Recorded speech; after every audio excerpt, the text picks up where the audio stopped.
Yes hello student, आज अपन nuclear physics के अंदर सेल मॉडल का जो एक स्पेशली एप्लीकेशंस है मैग्नेटिक मोमेंट ऑफ न्यूक्लियाई, कि न्यूक्लियस का मैग्नेटिक मोमेंट फाइंड आउट करना, और वो ओडो टाइप ऑफ न्यूक्लियस के लिए इसको अपन एप्लीकेबल कर रहे हैं।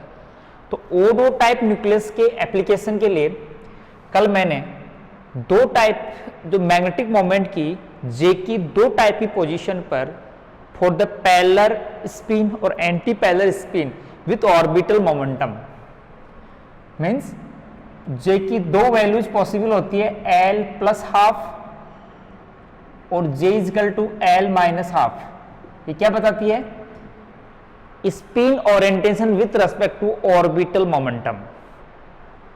पैरेलल और एंटी पैरेलल की दो पॉसिबिलिटीज होती है जिसके बेस पर एलएस कपलिंग स्प्लिटिंग थे। Each energy level splitted into type energy levels. इसका जो इफेक्टेंस ये है, वो जो अपन सेल मॉडल में हर एनर्जी लेवल का दो एनर्जी स्टेट्स डिवाइड करते हैं, 1p half 1p 3/2, 1d 3/2, 1d 5/2, वो किसका है? ये एलएस कपलिंग का ही है। तो ये एलएस कपलिंग के बेसिस पर अपने पास मैग्नेटिक मोमेंट के जे कंपोनेंट का जेड डायरेक्शन में क्वांटाइज जो कंपोनेंट है वो किस कंडीशन में? 4 J tends to L plus half पर इसकी जो वैल्यू है वो क्या आती है?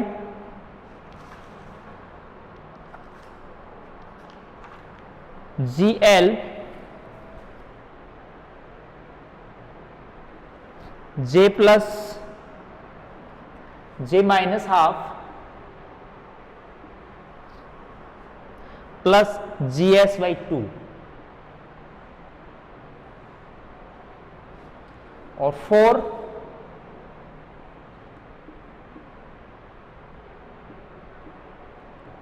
जे equal to L minus half के करॉस्पॉन्डिंग जो वैल्यू है वो फाइंड आउट होती है जे प्लस 1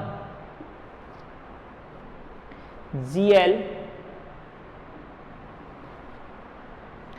जे प्लस 3/2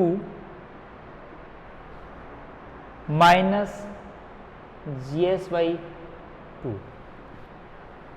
जहां पर ये जी एल और G S are the orbital and splitting factors हैं, जो न्यूट्रॉन और प्रोटॉन के लिए डिफरेंट वैल्यूज होती है इसकी, जो अपन we no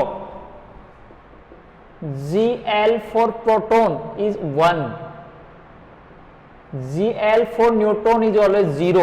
The orbital motion of neutron not contribute in magnetic moment. Gsp equal to value होती है 5.5। ये न्यूक्लियर मैग्नेट्रॉन ऑर्डर में आता है इसकी वैल्यू, जैसे एक कपलिंग कॉफिशिएंट है ये, ठीक है। तो यहां पर Gsn equal to negative 3.85 something. ये अपने पास न्यूक्लियंस के दो टाइप्स न्यूक्लियंस होते हैं, प्रोटॉन और न्यूट्रॉन का magnetic moment contribution splitting factors हैं।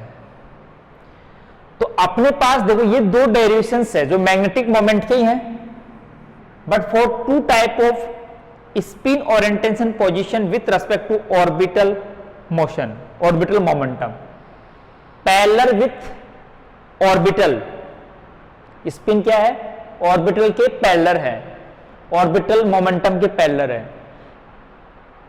Orbital sorry spin anti parallel with orbital momentum. तो इन दोनों टाइप पर जे की वैल्यू के लिए दो वैल्यूज अपने पास फाइंड होगी, और न्यूट्रॉन प्रोटॉन के लिए सेपरेटली होगी। न्यूट्रॉन के लिए अलग होगी, प्रोटॉन के लिए अलग होगी। तो अपने पास 4a J value, a particular J value के क्रॉसपोंडिंग मैग्नेटिक मोमेंट के दो वैल्यूज होगी। किसी एक पर्टिकुलर जे की वैल्यू के क्रॉसपोंडिंग पर्टिकुलर जे, अब ये हो सकता है प्रोटॉन का भी, हो सकता है न्यूट्रॉन का भी, लेकिन किसी एक पर्टिकुलर जे वैल्यू के क्रॉसपोंडिंग मैग्नेटिक मोमेंट की दो वैल्यूज पॉसिबल होगी। तो इन दोनों वैल्यूज को अपन स्मिथ वैल्यूज कहते हैं। मैं यहां पर अपने पास एक टॉपिक ही है, स्मिथ लाइंस ड्रॉ करना है। अपना टॉपिक है स्मिथ लाइंस। स्मिथ वैल्यूज क्या होती है, पहले मैं ड्रॉ कर दिया कि पर्टिकुलर किसी वैल्यू जे के लिए, ए की वैल्यू है जे की, उसके करॉस्पोंडिंग मैग्नेटिक मोमेंट की दो वैल्यूज होती है are known the Schmidt values. और graph between magnetic moment with respect to J we find the two lines corresponding J बराबर L plus half and J बराबर L minus half for the odd neutron separately. कि Schmidt values के basis पर यदि अपन J के respect में क्या करें, मैग्नेटिक मोमेंट का ग्राफिकल रिप्रेजेंटेशन करें, तो उसमें दो लाइंस आती है और वो लाइंस स्मिथ लाइंस कहलाती है। प्रोटॉन के लिए डिफरेंट आएगी, न्यूट्रॉन के लिए डिफरेंट आएगी। ठीक है, तो स्मिथ लाइंस क्या होती है कि in the nucleus according to shell model for the particular value of J that define two values of magnetic moment are known the Smith values, and the graph between magnetic moment with respect to J we find the two lines are known the Smith lines। ठीक है, proton के लिए different होगी, neutron के लिए different होगी।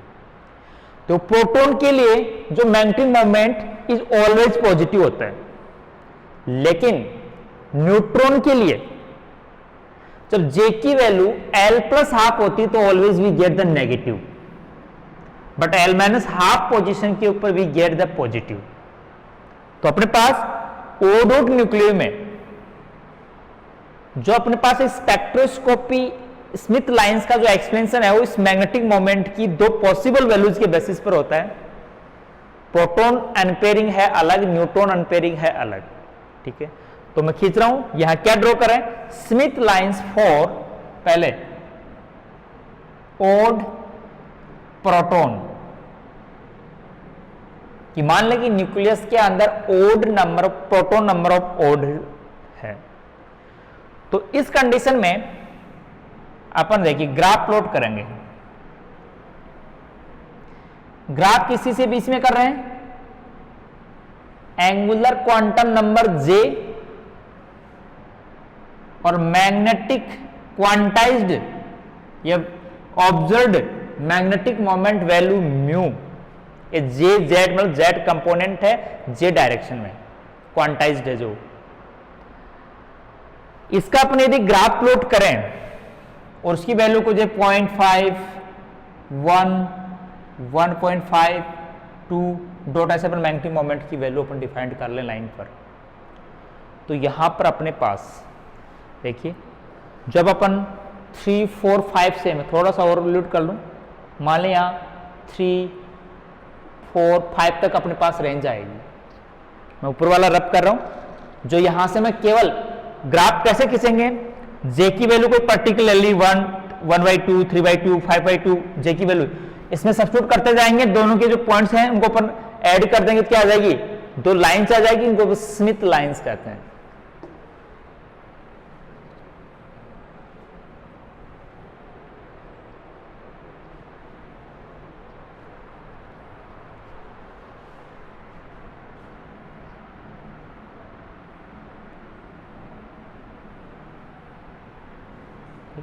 Proton के अपन Smith lines खींचने के लिए अपने मैग्नेटिक मोमेंट और J का प्लॉट कर लिया। यहां से अपने पास जो एक ग्राफ है वो अप्रोक्सीमेटली यहां से एक स्ट्रेट लाइंस आता है। ये किस वैल्यूज के लिए, for J equal to L plus half के लिए। और अपने पास यहां 1 से जो फिर से स्टार्ट होता है एक थोड़ा सा ग्राफ इस टाइप का, वो है J equal to L minus half के लिए। दोनों लाइंस के बीच में स्लाइटली वेरीज, पहले L माइनस हाफ वाला थोड़ा सा स्लाइटली वेरीज होता है और लो वैल्यू से स्टार्ट होता है। ये थ्योरेटिकली ग्राफ है। ये कैसे प्लॉट करते हैं? अपने पास मैग्नेटिक मोमेंट के फॉर्मूले थे फॉर करॉस्पॉन्डिंग जे बराबर एल प्लस हाफ की, जे बराबर एल माइनस हाफ की। अपने पास कोई पर्टिकुलर वैल्यू जे है, उसकी दो वैल्यूज है, 2 पॉइंट लिख लिए। जे वैल्यूज को किस ऑर्डर में होगी? जैसे 0 है तो मान लें कि 1/2, 3/2, 5/2, 7/2 डॉट। ये theoretically lines are known the Schmidt lines, but we get the practically. अपने पास है, इसकी वैल्यूज प्रैक्टिकली अप फाइंड होती है, इसकी वैल्यू थोड़ी लो वैल्यू फाइंड होती है, लेकिन approx are each other close. मतलब ये दो जो लाइंस है वो स्मिथ लाइंस ही है, ये एक्सपेरिमेंटली है।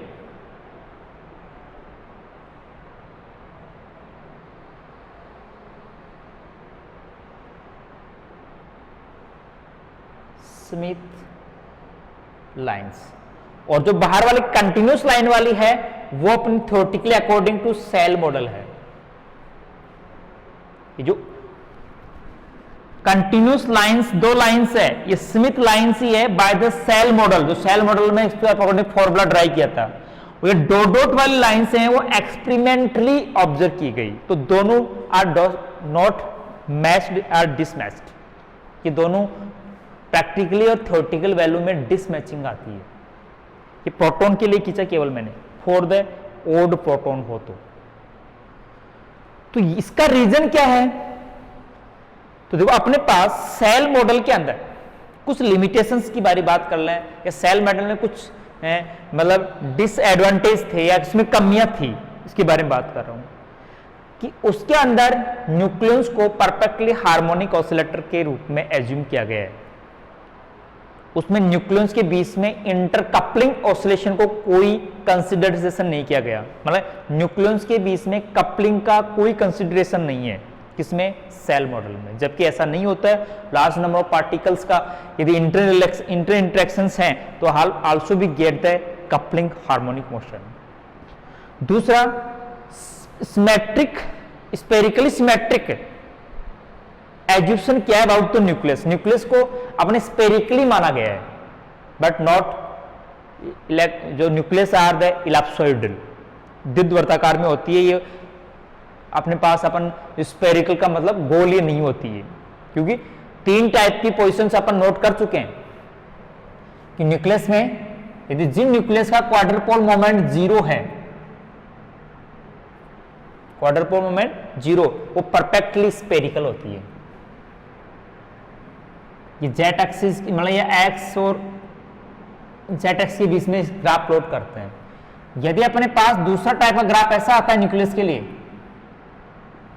ये जेट एक्सिस मान लें, जो रोटेटिंग एक्स मानते हैं अपन, यदि अपन इस टाइप का इलिप्सॉइडल है, प्रोलेट पोजीशन मानते हैं।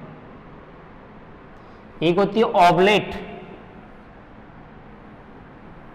जो एक्सवाई प्लेन में ज्यादा होती है, जेट एक्सिस में इसकी एक्सटेंडिंग कम होती है, इसको ऑबलेट पोजीशन कहते हैं। यहां जो क्वाड्रपोल मोमेंट है वो पॉजिटिव होता है, और यहां क्वाड्रपोल मोमेंट है वो नेगेटिव होता है। तो almost nuclei are have the finite value of quadrupole moment, so of this charge distribution is not spherical symmetric but ellipsoidal. तो मतलब एज्यूप्शन क्या किया गया अपने पास सेल मॉडल में? सिमेट्रिक स्फेरिकल सिमेट्रिक पोटेंशियल, और दूसरा न्यूक्लियस को फ्रीली एज्यूम करके हार्मोनिक ऑसिलेशन के रूप में एनर्जी गेन की गई थी। ऐसा नहीं होता है एक्चुअली, इसीलिए ये एक्सपेरिमेंटली वैल्यू थ्योरेटिकल वैल्यू के अंदर डिसमैचिंग होती है। ठीक है, इक्वेशन आए कि Schmidt lines draw the define the Schmidt lines and draw the for practical and theoretically Schmidt lines and explain by the dismatching of practical and theoretical values. तो dismatching की थ्योरेटिकल वैल्यू और practical value में dismatching का जो reason है वो क्या है कि सेल मॉडल में पोटेंशियल को स्फेरिकली सिमेट्रिक एज्यूम किया गया है, जबकि रियलिटी एलिप्सोइडल फॉर्म में होता है। न्यूक्लियस में न्यूक्लियंस को फ्रीली हार्मोनिक ऑसिलेटर एज्यूम किया गया है, but are had get coupled harmonic oscillation. तो इन दोनों टाइप के कंसीडरेशन के कारण प्रैक्टिकली और एक्सपेरिमेंट थ्योरेटिकल वैल्यू के बीच में डिसमैचिंग आती है। चलो स्मिथ लाइंस फॉर हो गए प्रोटॉन के लिए, तो न्यूट्रॉन के लिए क्या डिफरेंस होगा? वो भी प्रैक्टिकल थ्योरेटिकल वैल्यू में डिसमैचिंग होगी, लेकिन प्रोटॉन के लिए ग्राफ में भी डिफरेंस आएगी। मैंने बताया था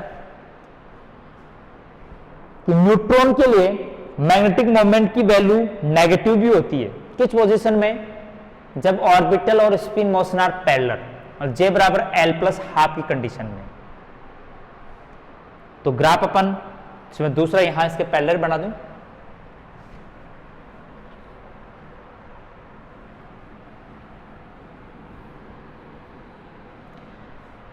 तो क्या करना है अपन को? यहां जे के रेस्पेक्ट में इधर जे ले लिया, जे वैल्यूज, इधर मैग्नेटिक मोमेंट म्यू जेट की वैल्यू ले ली। यहां अपन एक जीरो वैल्यू यहां मान लेते हैं ताकि इसमें नेगेटिव वैल्यू को भी एक्सप्लेन करना है। यहां -0.5, -1, -1.5, -2, -2.5 इस टाइप से वैल्यूज। उधर ऊपर ले लेते हैं अपन 0.5, 1, 1.5, 2।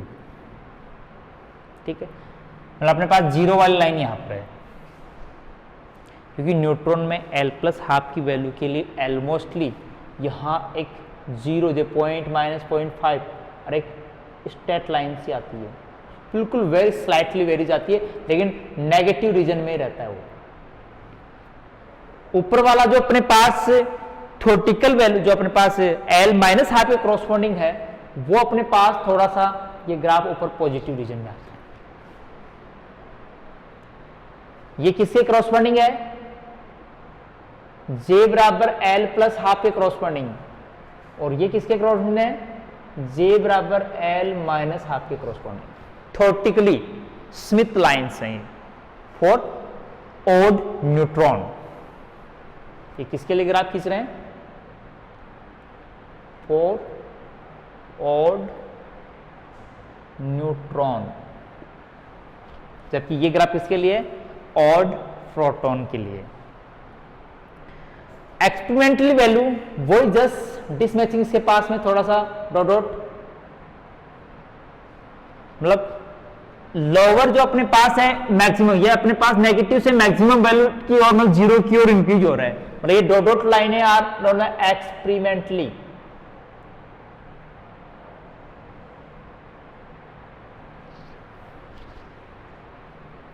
ठीक है, तो ये डिसमैचिंग का रीजन भी इसमें भी वही है, जो एज्यूप्शन इन सेल मॉडल जो रियलिटी नहीं होता है। ठीक है, तो स्मिथ लाइंस और स्मिथ लाइंस के द्वारा अपन ओड न्यूक्लियाई के मैग्नेटिक मोमेंट, लेकिन इसका एक डिसएडवांटेज है इसमें कि यदि अपन ठीक है अपन को मैग्नेटिक मोमेंट का फॉर्मूला दे दिया तो अपन स्मिथ लाइंस ड्रॉ कर दी, लेकिन स्मिथ लाइंस दे दें तो इसके द्वारा अपन मैग्नेटिक मोमेंट की वैल्यू कैसे फाइंड आउट करें? कि अपन को दोनों ग्राफ दे दिए, ये तो अपने ग्राफ प्लॉट किए हैं सेल मॉडल के रिजल्ट से। यदि प्रैक्टिकली अपन किसी न्यूक्लियस के मैग्नेटिक मोमेंट की वैल्यूज फाइंड करके अपन क्या कर लें? स्मिथ लाइंस ड्रॉ कर लें, और स्मिथ लाइंस कर्व जो है अपने पास स्मिथ लाइन कर्व कहलाते हैं। स्मिथ लाइंस कर्व से मैग्नेटिक मोमेंट कैसे फाइंड करें, इसके बारे में कोई derivations by the shell model propose नहीं किया गया, कोई एस्टेब्लिश नहीं किया गया। ये इसका लिमिटेशन पॉइंट में आएगा। तो लिमिटेशन में भी दो तीन चीजें आ चुकी है कि अपने पास ग्राउंड स्टेट एक्सप्लेनेशन ही किया जा सकता है by the shell model. Excited state में इसकी कोई इंफॉर्मेशन, एक्साइटेड स्टेट के बारे में कोई इंफॉर्मेशन नहीं देता। सेल मॉडल न्यूक्लियंस के बीच में इंटर कपलिंग मोशन के बारे में कोई इंफॉर्मेशन नहीं देता। इसका जो पोटेंशियल है इलेप्सोइडल होता है, इसके बारे में कोई इंफॉर्मेशन नहीं देता, इसमें इस पर सिमेट्रिक एज्यूम किया गया है। ठीक है, क्वाड्रुपोल मोमेंट की वैल्यू, लोअर वैल्यू के बारे में एक्सप्लेनेशन है ग्राउंड स्टेट में, लेकिन एक्साइटेड स्टेट की जो हायर वैल्यू क्वाड्रुपोल मोमेंट के बारे में ये कोई इंफॉर्मेशन नहीं देता। और मैग्नेटिक मोमेंट ये स्मिथ लाइंस कर्व के द्वारा मैग्नेटिक मोमेंट फाइंड आउट करने के बारे में कोई इंफॉर्मेशन नहीं देता, लेकिन सेल मॉडल की लिमिटेशंस के अंदर इंक्लूड होगा। ठीक है, तो ये था अपने पास सेल मॉडल के द्वारा मैग्नेटिक मोमेंट का एक्सप्लेनेशन, जो स्मिथ लाइंस के रूप में भी नोट करते हैं। Next property,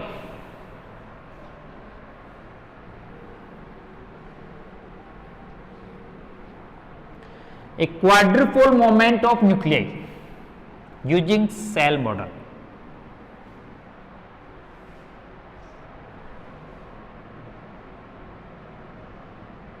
Quadrupole moment of nuclei using shell model.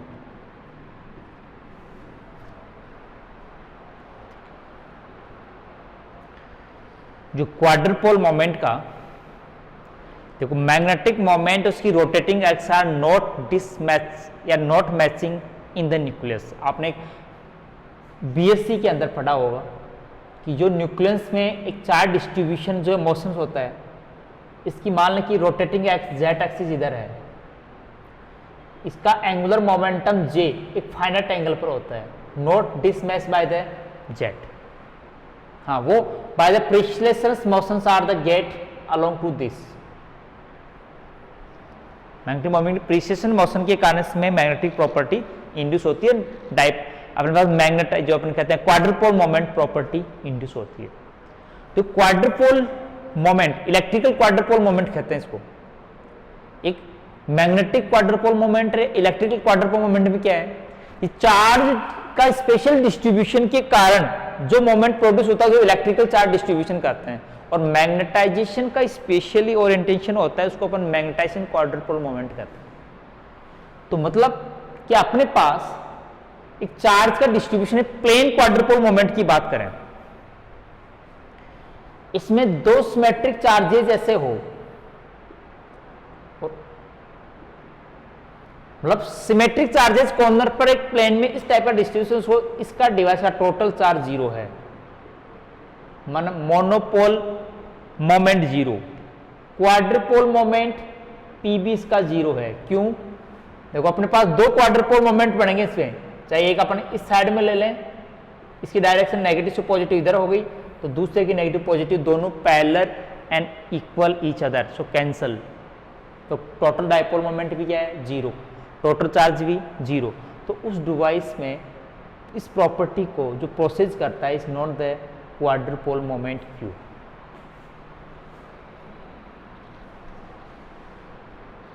अपने पास एक क्वेश्चन आता है, दिमाग में सोच रहे होंगे कि इसका मतलब उस डिवाइस में दो टाइप के चार्जेस डिस्ट्रीब्यूशन होने चाहिए,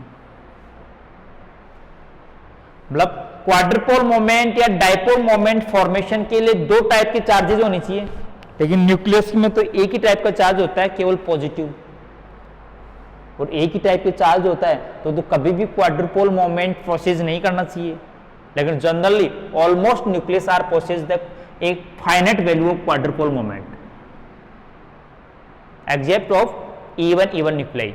जो मैजिक नंबर न्यूक्लियाई का मैग्नेटिक मोमेंट जीरो होता है, लेकिन उन मैक्सिम नंबर न्यूक्लियाई के एक्सेप्शन के बाद में other almost nucleus are have the finite value of quadrupole moment, small to high या नेगेटिव टू पॉजिटिव। जबकि इसमें चार्ज क्या होता है? एक ही टाइप का होता है, तो फिर वो प्रोड्यूस क्यों होगा? तो इस कंसेप्ट को अपन कभी ये कहते हैं कि करंट फ्लो होने के लिए दो पोटेंशियल टर्मिनल चाहिए, एक नेगेटिव और एक पॉजिटिव। कि यहां एक टर्मिनल है T1 एट पॉजिटिव और एक दूसरा टर्मिनल है T2 एट नेगेटिव, और दोनों के अंदर कोई रेजिस्टेंस यदि अपन ऐड कर दें तो current is flow from positive to negative I, ऐसा होता है। तो क्या इसके अलावा और भी कोई पोजीशन है कि नेगेटिव चार्ज, नेगेटिव पोटेंशियल हो ही नहीं अपने पास, फिर भी करंट फ्लो करनी हो?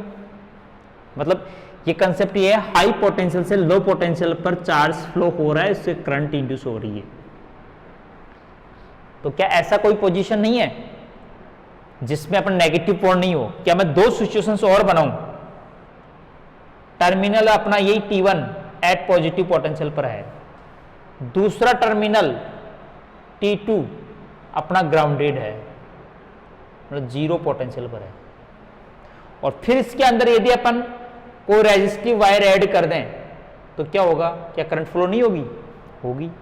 पॉजिटिव टू जीरो, ग्राउंड से अपना अर्थ, यहां अर्थिंग करते हैं तो अर्थ सरफेस ये have the high capacity on this surface potentially assume to zero, मतलब इसकी इनफाइनाइट चार्ज कैपेसिटी होती है, इसको नेगेटिव पॉजिटिव चार्ज कितना भी ट्रांसफर कर दें, कितना भी गेन कर लें, कोई इफेक्टेंस नहीं पड़ता।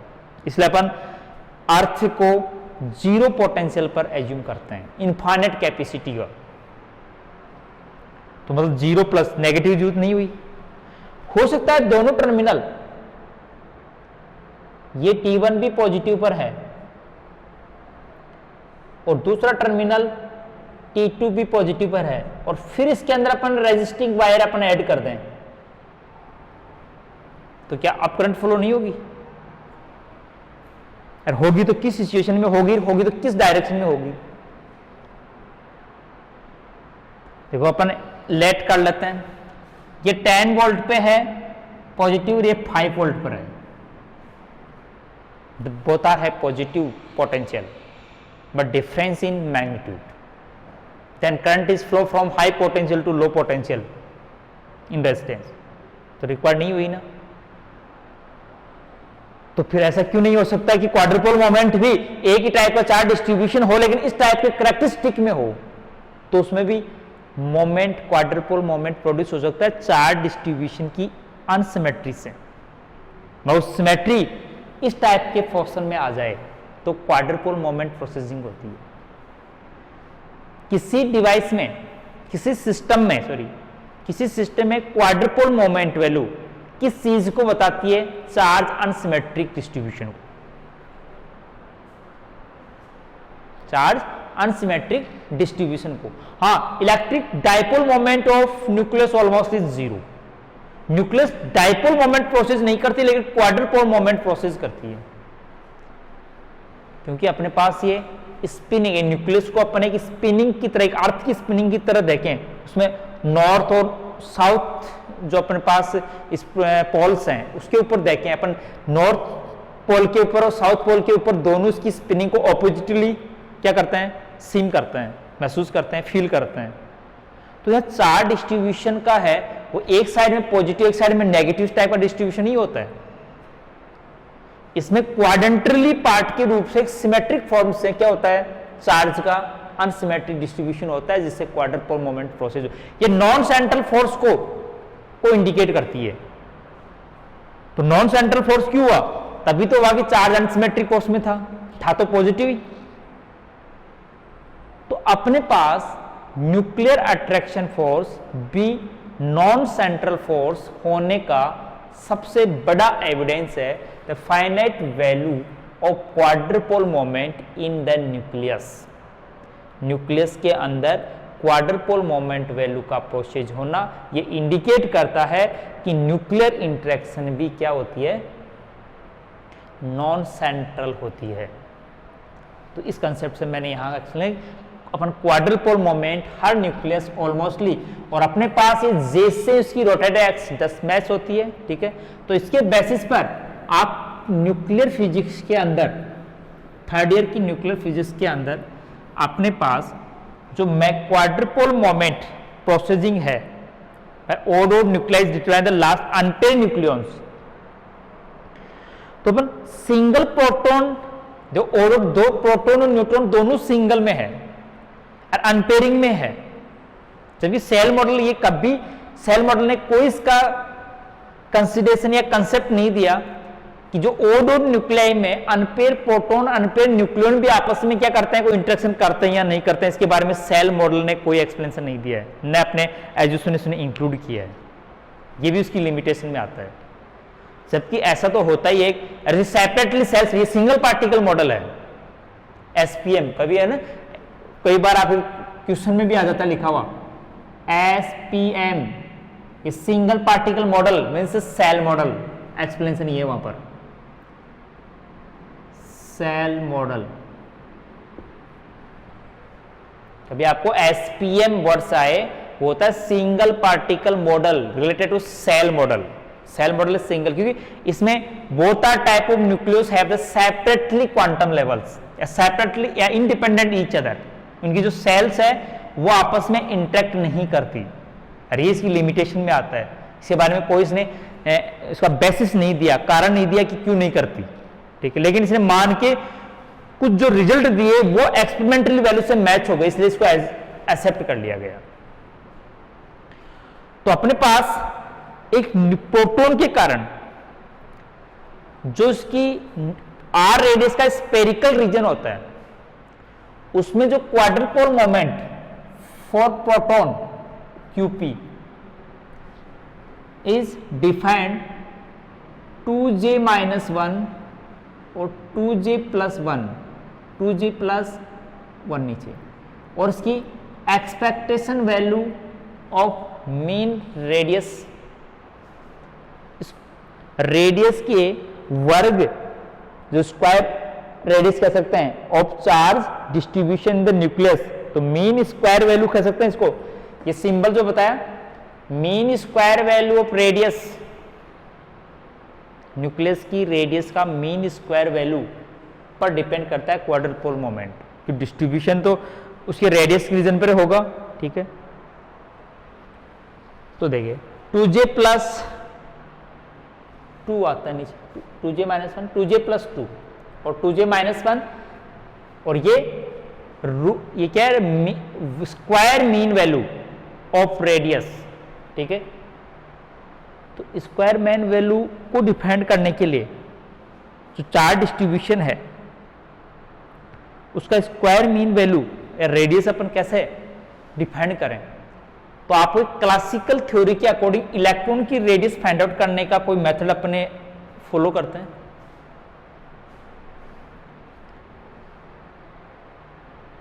रेडियस आर को, किसकी रेडियस, अपने पास एक इलेक्ट्रॉन क्लासिकल थ्योरी होती है, उस क्लासिकल थ्योरी के अकॉर्डिंग जो उसकी रेडियस का फॉर्मूला निकाला जाता है वो अपने पास एक 3 कंट्रीब्यूशंस, मतलब इसे इलेक्ट्रॉन चार्ज डिस्ट्रीब्यूशन मान के अनसिमेट्रिक फॉर्म में उसको अपन 3/5 ऑर्डर k² के चार्ज में निकालते हैं, ठीक है। यहां पर मैं जो रेडियस है इसकी मीन स्क्वायर वैल्यू है वो अपन R² का फॉर्मूला कैसे निकालते हैं किसी सिस्टम के लिए या किसी भी अपन न्यूक्लियस के लिए, कि क्वांटम मैकेनिकली उसका स्टेट फंक्शन और R² साई और d टॉप जैसे निकालते हैं। और ये जो एक्सपेरिमेंटली ऑब्जर्व किया गया है इसकी वैल्यू वो आती है 3/5 कैपिटल R²। ये capital R the radius of the nucleus है, जबकि ये जो R² है, स्मॉल R² है, ये स्क्वायर मीन वैल्यू है, इक्वल नहीं होती। स्क्वायर मीन वैल्यू का जब इंटीग्रेशन पार्ट में 3/5 R² के रूप में आती है, ठीक है। तो मैं यहां लिख देता हूं -3/5 2J-1 2J+2 और R²। किसी न्यूक्लियस की रेडियस किस पर डिपेंड करती है, मास नंबर ए पर। और कैसे, ये भी अपना एक्सपेरिमेंट हाफ स्टडर एक्सपेरिमेंट के द्वारा R बराबर R0 ए की पावर 1/3, यह हाफ स्टडर एक्सपेरिमेंट के द्वारा किसी न्यूक्लियस की जो रेडियस है उसको अपन न्यूक्लियन पैकिंग फ्रैक्शन की टोटल न्यूक्लियंस का वॉल्यूम पूरे स्पेयर के वॉल्यूम के इक्वल मान के अपन इसकी वैल्यू निकालते हैं। हाँ, आर नोट एक कांस्टेंट है, मतलब किसी एक न्यूक्लियन की रेडियस को डिनोट करता है ये फर्मी ऑर्डर में, ठीक है। मतलब यहां जो ये वैल्यू आ रही है फर्मी ऑर्डर में है, तो अपन वैल्यू रख सकते हैं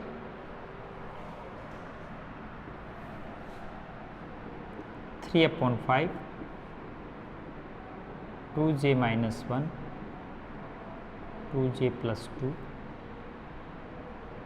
आर नोट का स्क्वायर a की पावर 2/3। आर स्क्वायर की वैल्यू रखनी थी, आर नोट का स्क्वायर a की पावर 2/3, जबकि अपने पास ये ध्यान रखना रेडियस r है वो फर्मी ऑर्डर में है। तो इसका मतलब है कि अपने पास यदि आर नोट की वैल्यू को जो ऑलमोस्टली एवरेज वैल्यू, तो जे वैल्यू पता हो अपन को, उस न्यूक्लियस का मास नंबर a पता हो, आर नोट कांस्टेंट है और जिसकी वैल्यू अप्रॉक्स 1.2 फर्मी माना गया। अब किसी भी न्यूक्लियस में अनपेयरिंग सिंगल प्रोटॉन हो तो उसके क्वाड्रुपोल मोमेंट की वैल्यू का एक्सपेंशन इस फॉर्मूले से देंगे।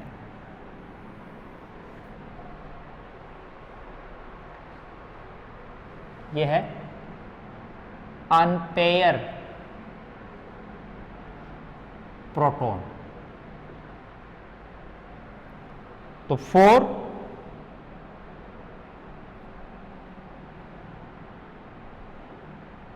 अनपेयर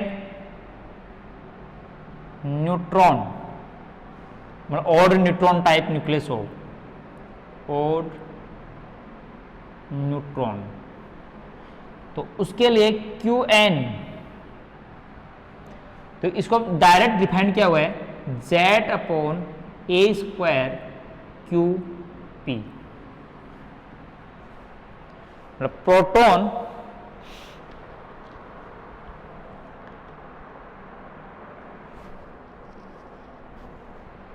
प्रोटॉन का क्वाड्रुपोल मोमेंट की वैल्यू ये है, तो न्यूट्रॉन के अनपेयरिंग जो ओड है, और ये जो मोशन है वो स्पिनिंग मोशन की मैंने बात बताया कि अपने पास एक क्वाड्रेटिक से स्पिनिंग मोशन के कारण इस टाइप का charge unsymmetric distribution spinning motion contribution होता है, ये quadrupole moment no central forcing आती है। तो अपने पास न्यूट्रॉन के लिए इस फॉर्मूले से फाइंड कर लेंगे। तो अपने पास दोनों फॉर्मूले आ गए, ओड और न्यूक्लियाई के लिए फॉर द अनपेयरिंग प्रोटॉन के लिए और अनपेयरिंग न्यूट्रॉन के लिए सेपरेटली फाइंड कर लेंगे। या ओड इवन न्यूक्लियाई के लिए तो केवल जो भी स्पेसिफिक टाइप का जो अनपेयर न्यूक्लियन होगा उसके लिए डायरेक्ट फोन कर ये अप्लाई कर लेंगे। तो अपन कुछ एग्जांपल्स लेते हैं और उसके अपन क्वाड्रुपोल मोमेंट की वैल्यू फाइंड आउट करते हैं।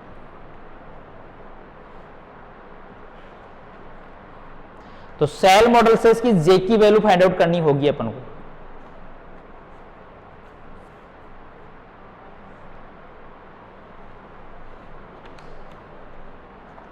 तो मैं आपको एग्जांपल लें, ऑक्सीजन एट 15, कौन से दो फॉर्मूले, केवल ये फॉर्मूला और ये फॉर्मूला यूज करना है अपन को।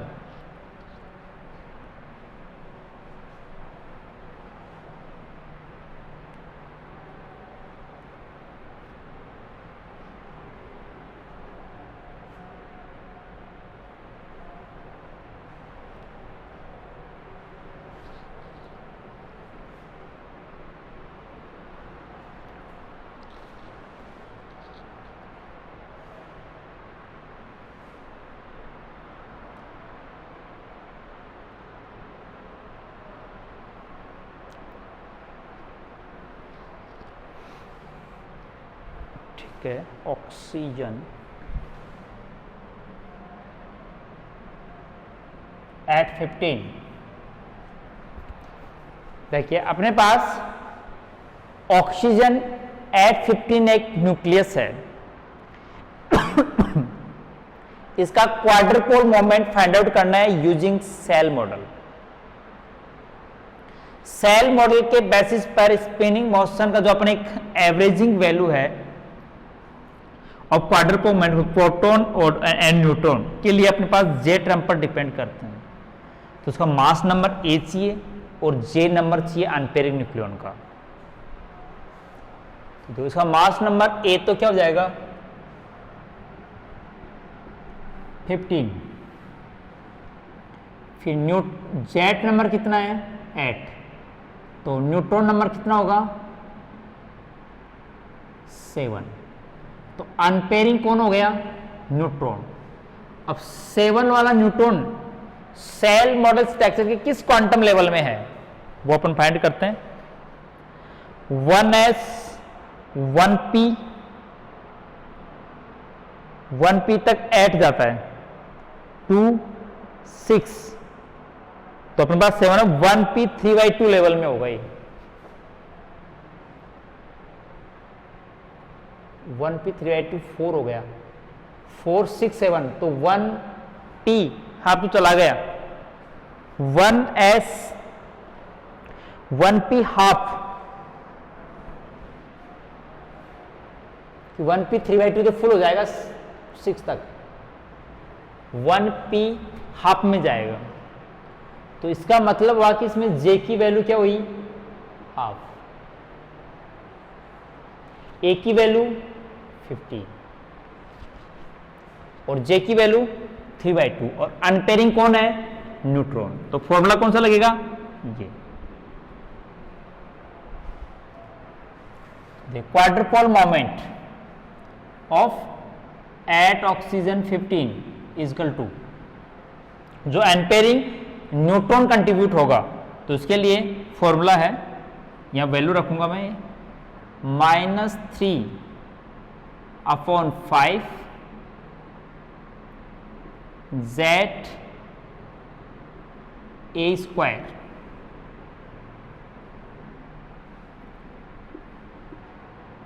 To J -1 2j + 2 r0 square a की power 2/3।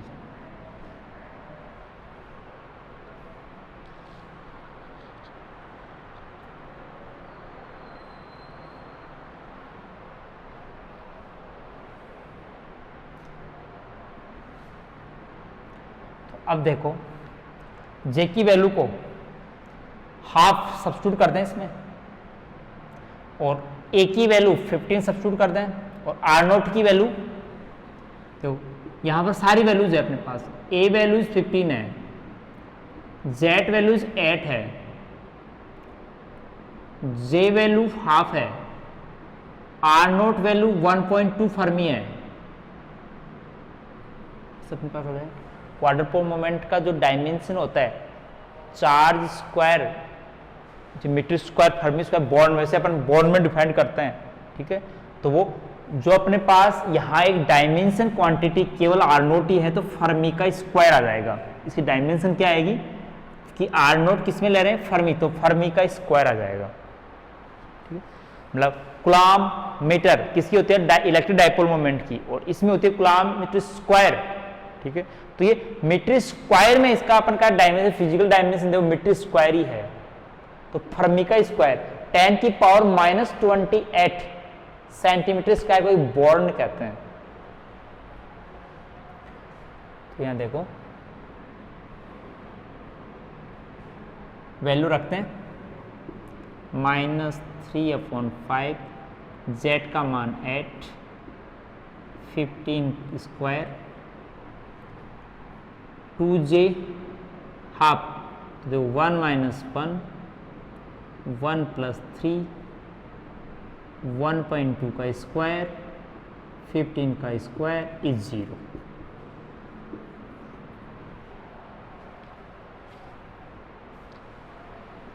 Quadruple moment of the oxygen atom 3 equal to क्या आएगा 0।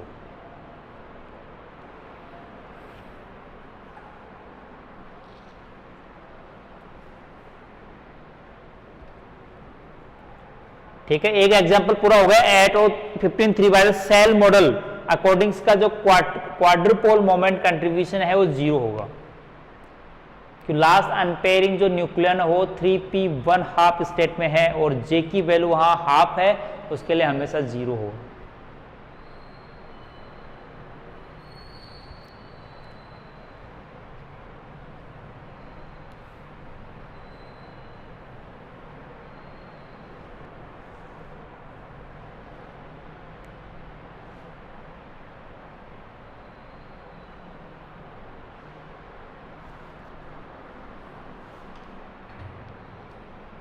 ठीक है, दूसरा एग्जांपल ले रहा हूं मैं, कैल्शियम 2041। सेकंड एग्जांपल है कैल्शियम 2041, जिसमें A इजकल टू है 41 और Z इजकल टू है, इसके दो पार्ट, Z इजकल टू है 20 और न्यूट्रॉन इजकल टू है 21। अनपेयरिंग कौन है? न्यूट्रॉन। तो इसी का अपन को क्वांटम लेवल स्टेट्स निकालनी है। सेल मॉडल के according 1s 1p3/2 1p half तक एट आएंगे, और 21 तक जाना है तो 21d3/2 में जाते हैं, तो 1f 7/2। किस लेवल में? सेल मॉडल से 1f 7/2, कि उसे जस्ट इसके लोवेस्ट वाला लेवल होता है, वो होता है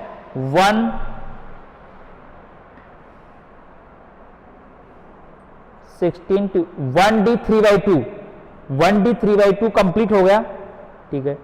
1d3/2 के बाद में अपने पास ऑर्बिट आता है 1f 7/2।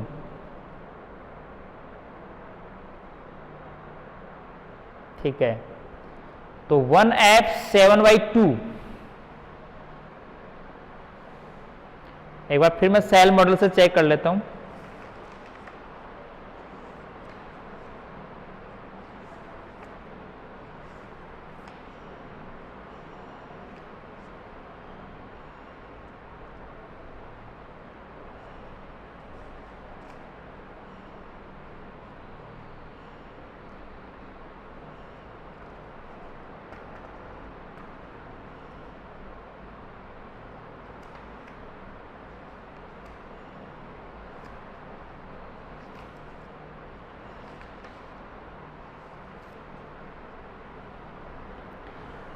वन s/2 में 2, 1 3/2 में 4, 1p हाफ में 2, 1d 3/2 में 2, और अपने पास 2 4 6 8 1f 7/2।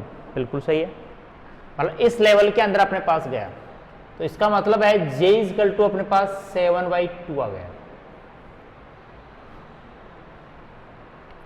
अनपेयरिंग कौन सा है? न्यूट्रॉन। तो क्वाड्रपल मोमेंट अनपेयरिंग न्यूट्रॉन वाला स्टेटस का फॉर्मूला लगेगा कैल्शियम 2041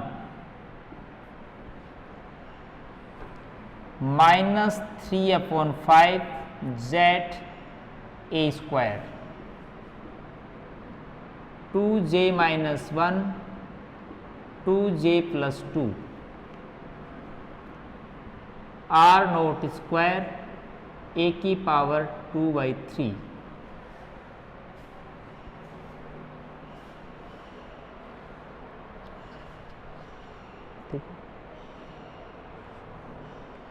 तो देखिए अपने पास क्वाड्रपल मोमेंट की जो वैल्यू अपने पास वैल्यू फाइंड करने के लिए इन फर्मी स्क्वायर में J की वैल्यू 7/2, Z की वैल्यू 20, A की वैल्यू 41 -3/5 Z इजकल टू है 20, नीचे 41 का स्क्वायर, 2J तो 7 - 1 7 + 2 1.2 का स्क्वायर में फर्मी का स्क्वायर में है, A मतलब 41 का 2/3 पार्ट, और डायमेंशन में क्या आ जाएगा? Fermi square.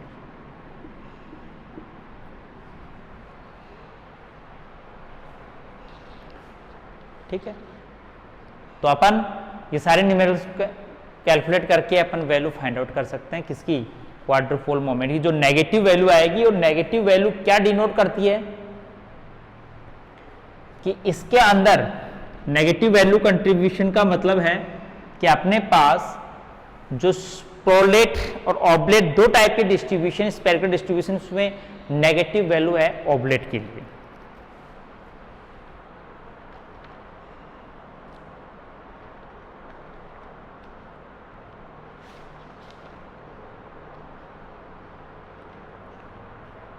ठीक है, तीसरा नेक्स्ट एग्जाम्पल, निकिल 2861।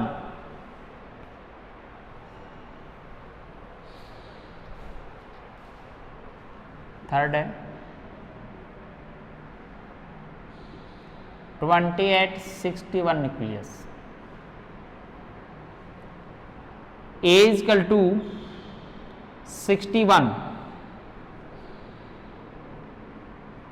तो Z is equal to 28, तो neutron number N is equal to 28 का मतलब ये हो गया 233। ठीक,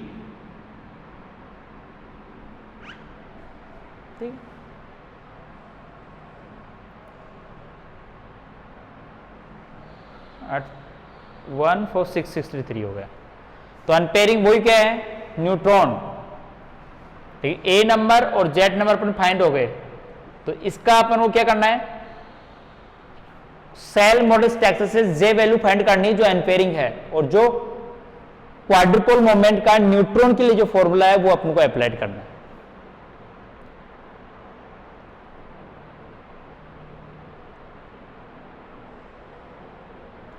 तो देखो अपने पास N3/2 सेल मॉडल स्ट्रक्चर से, देखो पीछे मॉडल स्ट्रक्चर में फॉलो कर रहा हूं, 1s 1p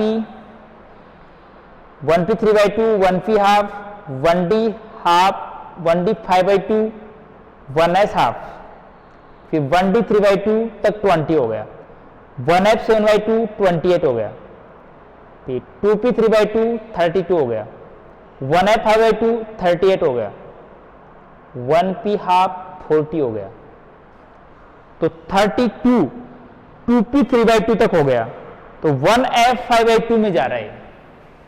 आप तो बड़ा बना के देख लेना चाहिए, 1f 5/2 लेवल के अंदर लास्ट अनपेयर्ड न्यूक्लियन सेल हो, न्यूक्लियन जो न्यूक्लियन न्यूट्रॉन होगा, जो न्यूट्रॉन की अपन shell model structure shells fill up करेंगे, तो लास्ट का जो अनपेयर न्यूट्रॉन है वो 1f 5/2 सेल में फिलअप होगा जहां पर अनपेयर है। तो इसका मतलब अब इसे अनपेयर है, तो अपन पास फॉर्मूला कौन सा लगेगा, सेम एज इट इज ये। ठीक है, आर नोट की वैल्यू वही रखनी है 1.2 फर्मी, ए इजकल टू इसमें आ जाएगा 61, जेड इजकल टू 28 और जे इजकल टू 58। मतलब अपने पास क्वांटम लेवल इसकी जे 5/2 फाइंड आउट हो। ये अपने पास क्वाड्रुपोल मोमेंट के कुछ एग्जांपल्स थे। एक अपने पास स्पेशली कॉन्फ़िगरेशन मिक्सिंग, ये मैंने क्वाड्रुपोल मोमेंट का कंप्लीट एक्सपेंशन हो गया, कुछ एग्जांपल भी करवा दिए मैंने।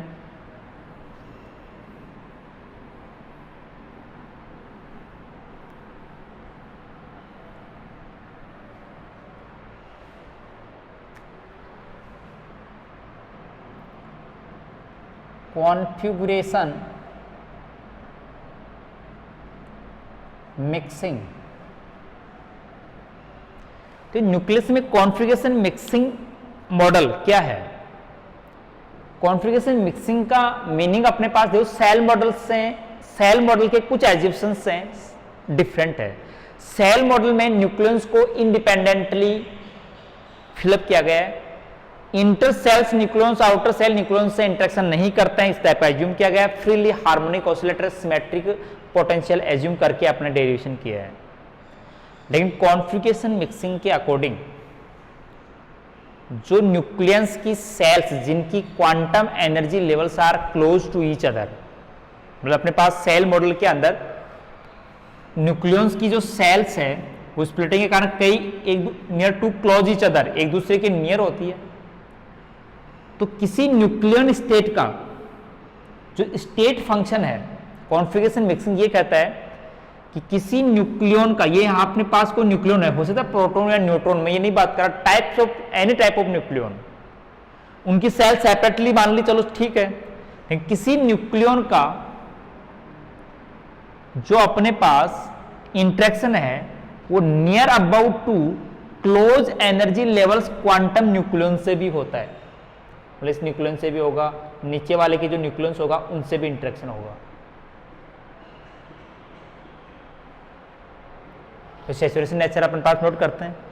तो इसकी वजह से अपने इसने क्वांटम मैकेनिक कॉन्फ़िगरेशन मिक्सिंग को इस स्टेट में डिफाइन कर दिया कि न्यूक्लियस सिस्टम का जो स्टेट फंक्शन है वो superposition of linear superposition of individually nucleons state function of these quantum energy levels are close to each other. मतलब इसका जो स्टेट फंक्शन है वो न्यूक्लियन स्टेट्स जिनकी एनर्जी एक दूसरे के बहुत नजदीक है उनके सभी न्यूक्लियनों के स्टेट फंक्शन के लीनियर सुपरपोजिशन के इक्वल होगा। कि अपने पास जो स्टेट फंक्शन साई है इसको एक समीशन में a की पावर जैसे अपन मान लें कि j है तो साई j, मतलब यहां पे कोएफिशिएंट j की वैल्यू है वो 1 से लेकर इनफाइनाइट, मतलब number of nucleons near about to this shell. तो मतलब किसी न्यूक्लियन सिस्टम का जो स्टेट फंक्शन है वो लीनियर सुपरपोजिशन होता है जो इसके नियर क्लोज एनर्जी लेवल जो होते हैं उनके जो एनर्जी डिफरेंस बहुत कम होता है उन सभी एनर्जी लेवल्स के न्यूक्लियंस के स्टेट फंक्शन के लीनियर सुपरपोजिशन के इक्वल होता है। मतलब कॉन्फ़िगरेशन मिक्सिंग के अंदर केवल सिंगल इलेक्ट्रॉन न्यूक्लियन को कंसेप्ट नहीं किया गया है, इसके अंदर जो near about to energy levels है अब वो केवल क्यों नहीं प्रोटॉन तो प्रोटॉन प्रोटॉन का है, न्यूट्रॉन तो न्यूट्रॉन न्यूट्रॉन प्रोटॉन के बीच में भी इंटरेक्शन होता है।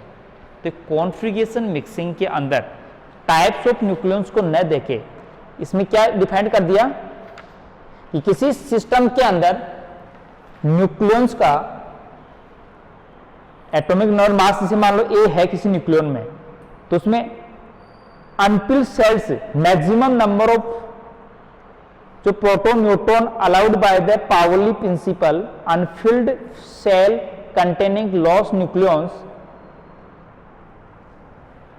इसने बताया कि न्यूक्लियस में जो कंप्लीटली फिलअप सेल्स है उसमें maximum number of nucleons Pauli principle का 2J+1 की ऑक्यूपेशन स्टेट के अकॉर्डिंग कंप्लीटली फिलअप होते हैं। लेकिन पार्शियली फिलअप जो सेल्स होती है उसमें न्यूक्लियंस आर हैव अनपेयरिंग स्टेट। ठीक है, तो इसने बताया कि उस सेल मॉडल में पार्टिकल स्टेट, सेल मॉडल के अकॉर्डिंग एक particle state is superposition of wave function of states whose energy close to one another, such a producer is called, या such type a procedure is known called configuration mixing। Shell model के according किसी state में और quantum level के unfilled state में किसी nucleon का जो पार्टिकल का, न्यूक्लियन को पार्टिकल मानते हैं, पार्टिकल का जो स्टेट फंक्शन है वो इसके क्लोजली नियर एनर्जी लेवल्स के न्यूक्लियंस के स्टेट फंक्शन के लीनियरी सुपरपोजिशन के इक्वल होता है। इसको अपन कॉन्फ़िगरेशन मिक्सिंग कहते हैं।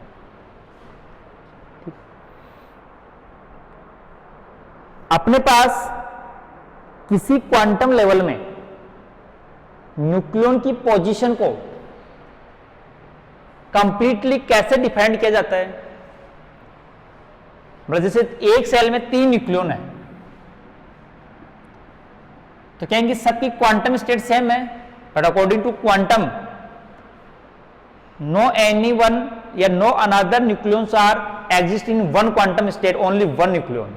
जैसे एक ऑर्बिट में 2 स्पिन अप और डाउन के तो उसकी क्वांटम स्टेट अलग हो गई। तो अपने पास यहां पर जो क्वांटम नंबर्स हैं, जो क्वांटम स्टेट्स हैं, वो किससे नोट की जाती है? N, L और J से। जे का प्लस आप और माइनस आप दोनों हो सकता है उसमें। तो यहां न्यूक्लियॉन्स की जैसे इसकी स्टेट है N1 L1 और J1, इसकी स्टेट है मान लो कि एक सेम ऑर्बिट में है तो N1 हो सकता है L2 हो सकता है J, अब दोनों सेम मान लो L1 7 से मान लो J2। इस स्टेट में हो सकता है न्यूक्लियॉन का N1 L1 और J3। मतलब न्यूक्लियस के सेल मॉडल स्ट्रक्चर के अकॉर्डिंग किसी एनर्जी लेवल में all nucleus are not have the same quantum state, मतलब सभी न्यूक्लियन की किसी भी दो न्यूक्लियन की क्वांटम स्टेट सेम नहीं होती है। न्यूक्लियस अपने क्वांटम मैकेनिज्म में पढ़ते हैं।